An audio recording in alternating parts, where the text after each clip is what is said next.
서울의 한 새마을금고입니다. 권총을 든 강도가 현금을 빼앗아 달아나는 모습입니다. 권총으로 은행 직원을 위협한 이 강도는 현금 2,400만 원을 빼앗아 순식간에 사라졌습니다. 경찰이 공개 수배까지 했지만 현장에 아무런 단서를 남기지 않은 용의자를 추적하기란 쉽지가 않았습니다. 그렇게 장기화되는 듯했던 사건. 하지만 사건 발생 엿새 뒤 신출 귀몰했던 용의자가 경찰에 붙잡히고 맙니다. 어떻게 잡히게 된 걸까요? 사건 발생 권거부터 엿새 동안을 뉴스 따라잡기에서 재구성해봤습니다. 서울의 한 새마을 금고. 무장을 한 강도가 들이닥친 건 지난 20일 점심시간 무렵이었습니다. 헬멧으로 얼굴을 가린 채 권총으로 은행 직원을 위협한 괴한. 진정하시라, 이러시면 안 된다 이런 상황이었고요. 고객이 다치면 안 되시잖아요. 그래서 시간 좀 끌다가 본인이 돈 가지고 간 상태예요. 창고에서 현금 뭉치를 빼앗은 강도는 곧바로 현장을 빠져나갔습니다. 빼앗긴 돈은 모두 2,400만 원. 범행에 걸린 시간은 5분도 채 되지 않았습니다. 경찰차가 와서 사람들이 우성거리길래 그때서만 다 알았어요. 도주한 강도를 뒤쫓아 금고 직원이 뛰쳐나왔지만 괴한은 이미 준비해둔 오토바이를 타고 사라진 뒤였습니다. 현금 뭉치를 든 은행 강도는 대체 어디로 달아난 걸까? 경찰은 즉시 수사팀을 꾸렸습니다. 사건 발생 다음날 공개 수배 전단을 배포하고 주변 CCTV를 통해 용의자가 타고 간 오토바이를 추적했습니다. 식당이라든지 회사라든지 건물 외부에 설치된 그 사설 그 CCTV를 협조를 구해가지고 오토바이가 이제 시간대에 지나가는지 안 지나가는지 그 포인트를 잡아서 역추적 아니면 도주로 방향을 추적해서. 그런데 용의자의 흔적을 찾는 게 쉽지가 않았습니다. 헬멧으로 얼굴을 완전히 가려 신원을 파악하는 게 불가능했고 도주한 오토바이의 경로를 추적하는 것도 이상하리만큼 어려웠습니다. 마치 CCTV의 위치를 정확히 알고 있는 듯 경찰의 추적을 따돌리는 범인.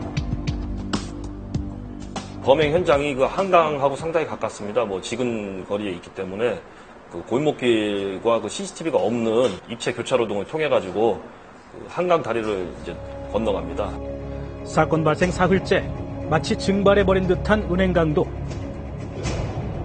경찰은 관할 경찰서의 형사 강력 10개 팀을 수사에 총동원했고 서울지방청의 CCTV 전문 인력 14명을 추가로 투입했습니다.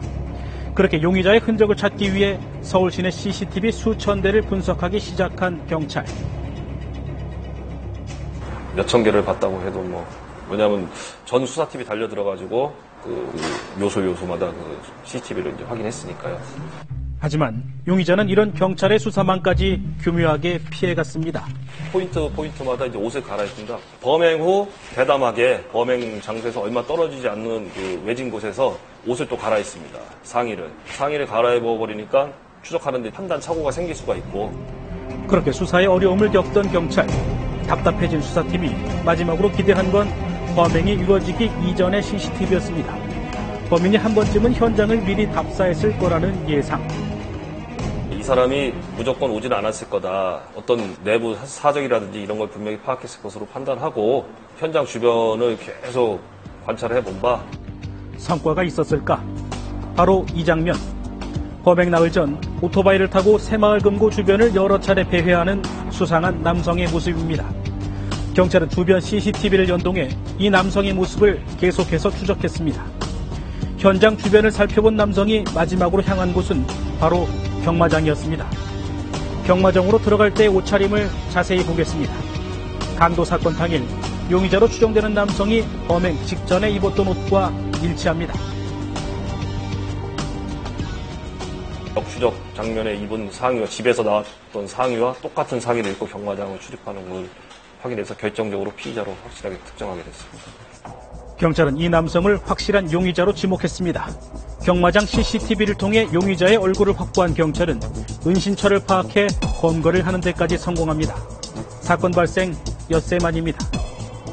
카지노 도박을 하고 4일째 되는 날 집에 왔다가 다음 날은 경륜장에 갔습니다. 화상 경륜장에 가서 또 한 15만 원 정도를 도박을 하고 그리고 그 다음 날 저희가 이제 검거한 겁니다. CCTV 추적거리 50km, 확인 분량 2,442시간. 그렇게 끈질긴 추적 끝에 검거된 피의자는 50대 남성 최모 씨였습니다. 오토바이 퀵 서비스를 하며 서울 시내 지리를 잘 알고 있었던 것으로 보이는 최 씨. 은신처에 함께 있던 지인조차 피의자의 범행 사실을 모를 정도로 신중하게 행동했던 것으로 드러났습니다. 피의자가 나다, 범인이 나다라고 말하는 순간 이 사람이 깜짝 놀랐어요. 형이 그 사람이냐고. 같이 사는 사람조차 그걸 전혀 모르고. 뉴스를 보긴 봤는데 그걸 모르고 있더라고요. 그리고 피의자의 은신처에서 범행에 사용한 무기를 찾던 경찰은 예상치 못했던 물건을 하나 발견합니다. 바로 범행에 사용한 권총. 사실은 이게 장난감 총이었습니다. 예전에 그 자녀가 어렸을 적 장난감으로 사준 것을 이사하는 과정에서 이제 가져왔다가 이제 극단적인 생각을 하다 보니까 그거를 이제 흉기로 사용하면 사람들이 속을 것 같다 해서 이제 모형 권총을 사용하게 됐습니다. 경찰 조사에서 최 씨는 자신이 진 채무를 해결하기 위해 이런 일을 벌이게 됐다고 진술했습니다. 검거 당시 최 씨의 수중에 남아있던 돈은 단돈 2만 원이었습니다. 어려운 소리 죄송합니다. 그때 아무리 힘들고 어려워도 용서 안 된다는 걸 다시 한번 깨달았고요. 경찰은 최 씨에 대해 특수 강도 혐의를 적용해 구속영장을 신청했습니다.